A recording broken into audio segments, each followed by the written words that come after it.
Hello Geethakrishna గారు, you are my favourite director. అప్పట్లో మీరు ఎంతో కొత్త రకమైన ఆలోచనతో ఎంతో కొత్తగా సినిమాలు మీరు చేశారు. ఎంతో మంచి పేరు ఉంది మీకు ఇండస్ట్రీలో. చాలా చక్కటి డైరెక్టర్ కె విశ్వనాథ్ గారి దగ్గర శిష్యుడికి చేసి ఆయన దగ్గర శిష్యుడికి చేసిన డైరెక్టర్స్ మీరు ఒక్కరే అంత ఫేమ్ అయ్యి అంత మంచి సినిమాలు తీశారు.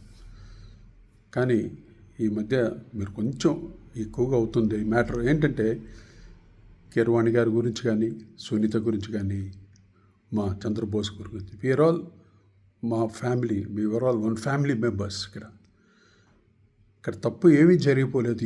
ఏం జరిగింది అంటే అది అసలు వాళ్ళు మీడియా వాళ్ళు చూసుకుంటారు. ఆ పాట ఏంటి, ఆ గోలే మనకు తెలియదు. కానీ ఇలా పర్సనల్గా మనుషుల్ని అలా మాట్లాడడం అది ఎంతవరకు కరెక్టో మీరు ఆలోచించండి గీతాకృష్ణ గారు. ప్లీజ్, యాజ్ యువర్ బ్రదర్, మీరంటే నాకు చాలా ఇష్టం, నేనంటే కూడా మీకు చాలా ఇష్టం, నాకు తెలిసేది. ఎందుకంటే ఆ కార్యక్రమం ఎంతో చక్కగా జరుగుతుంది.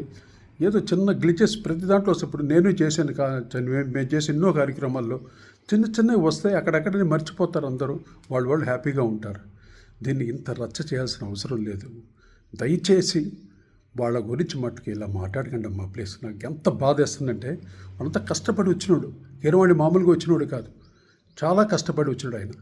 సునీత అది తను ఏదో ఎన్నెన్నో పాటలు పాడి ఎంతో కష్టపడి ఈరోజు ఒక జడ్జి పోస్ట్కి వచ్చిందంటే మీరు ఆలోచించండి. అందరూ ఆడియన్స్ ప్రేక్షకులు ఇచ్చిన ఆశీస్సులు అనమాట ఇవన్నీ. మాకందరికి ప్రేక్షకులు ఇచ్చిన ఆదరణే ఆశీస్సులు మేము ఈరోజు ఇలా ఉన్నాం. అందువల్ల దయచేసి మీరు ఇది ఒక్క విషయంలో అది ఇంకా మాట్లాడకండి అమ్మా. నాకు చాలా ఎంత బాధ వేస్తుందంటే, వింటూ ఉంటే చూస్తుంటే భయం వేస్తుంది. ఇంకా ఏం చెప్తారో అని.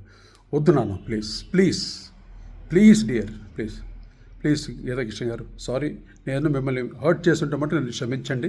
ఈ విషయంలో మటుకు ఇంకా ఏది మాట్లాడకండి దయచేసి. Thank you.